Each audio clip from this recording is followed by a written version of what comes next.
Hey guys, it's Christine, also known as IvyWinter. Thank you for joining me for another Wedding Wednesday. Today I'm going to be talking a little bit about wedding traditions and the ones that we're actually not going to be doing or that we're changing a little bit, because I am not really big on a lot of these traditions and a lot of them come from like really weird, kind of creepy histories.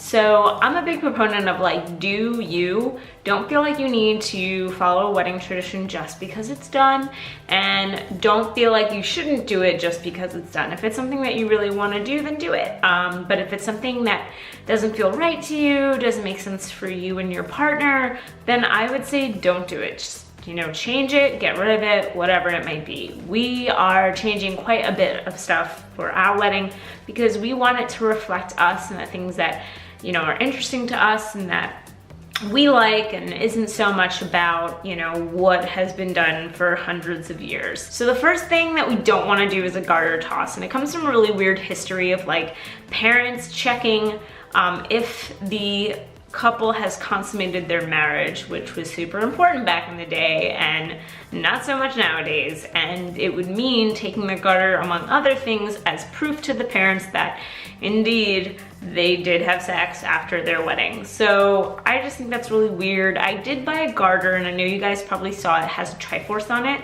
and that was just for me. Like, I just wanted to have something cool like that and a nod to Zelda, which is some of my favorite games.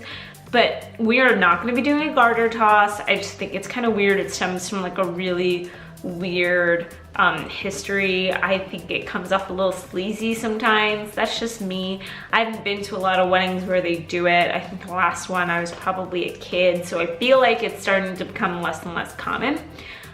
So we have 100% done away with that. We are not having a very traditional ceremony, traditional in religious sort of ways. I've been to quite a few Catholic ceremonies because I was raised Catholic.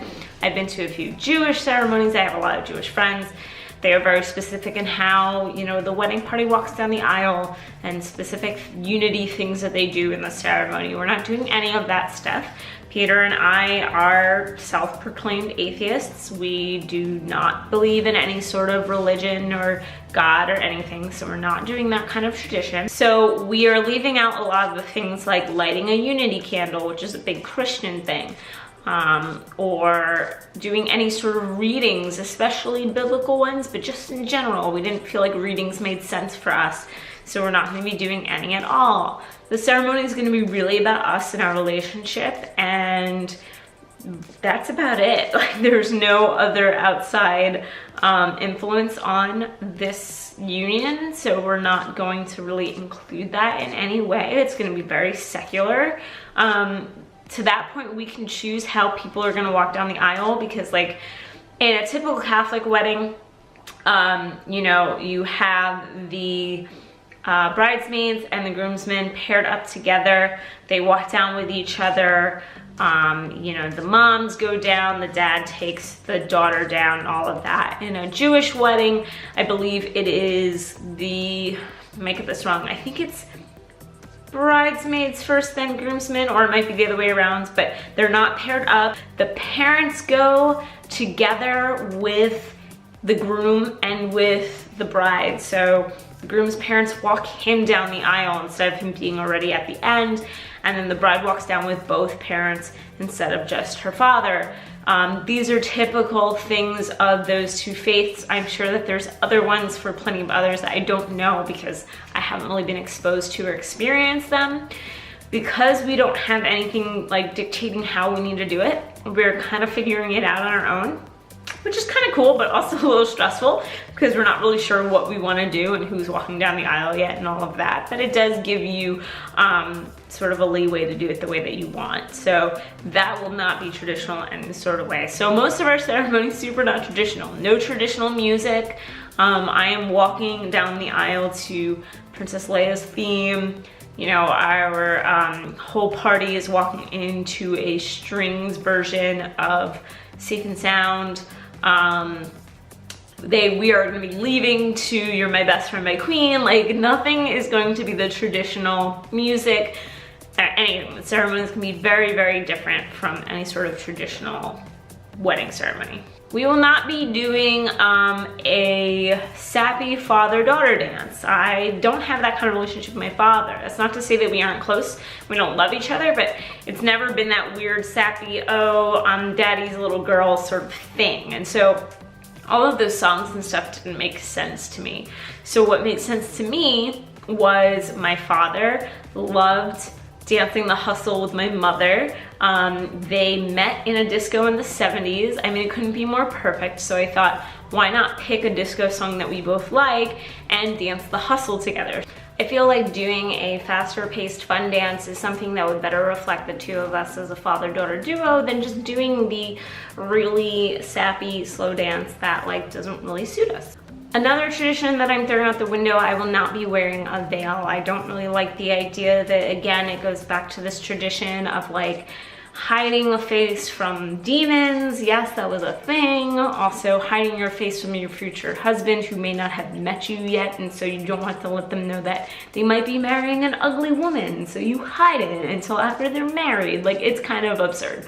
So I'm not wearing a veil, I'm wearing a headband. I feel like that suits me better. You guys probably saw it in my hair and makeup trial, but that's just the style that I'm going for. No veil whatsoever. And we will not be waiting to see each other until the ceremony. We're gonna be doing a first look. That is becoming really common nowadays, which is cool.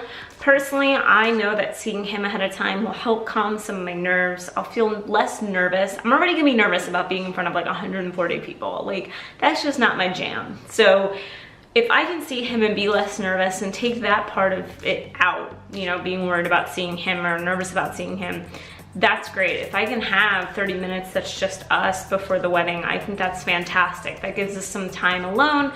That gives us time to like be excited and get ready and get all the emotions out so that we can just, I don't know, walk down the aisle and be a little bit more at ease, you know, and then I'm just worrying about everyone's eyes on me. But yeah, we're definitely doing a first look ahead of time. I love the idea of getting those photos. Again, I love the idea of getting more time together, because if there's one thing that I've been told is that you don't get a lot of time together alone on your own wedding day. So it's really, really important to me that we do that. Lastly, we will not be tossing anything, as in not tossing glitter or flower petals or birdseed, which actually used to be used as good luck. I don't know why. Why birdseed? I don't know, weird. There will be no tossing of things when we walk down the aisle or anything like that when we leave. That's, again, not our style, not something that we want to do. In addition to that, we aren't going to have some grand exit because our ceremony and our reception are in the same place. There is no exit from a church or anything like that.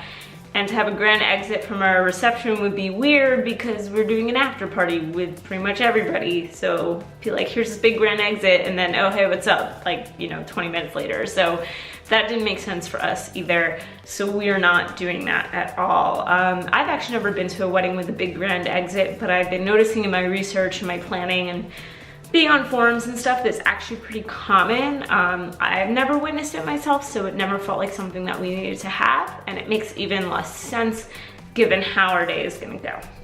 So that's it. That's all the traditions that either we're not doing or we're changing because it just suits us better. I would love to hear in the comments below if you got married or you're getting married, what are you not doing that's normally a tradition and why? I just find that super interesting why people decide to forego certain things that have been like so ingrained in like the wedding world. So let me know in the comments below.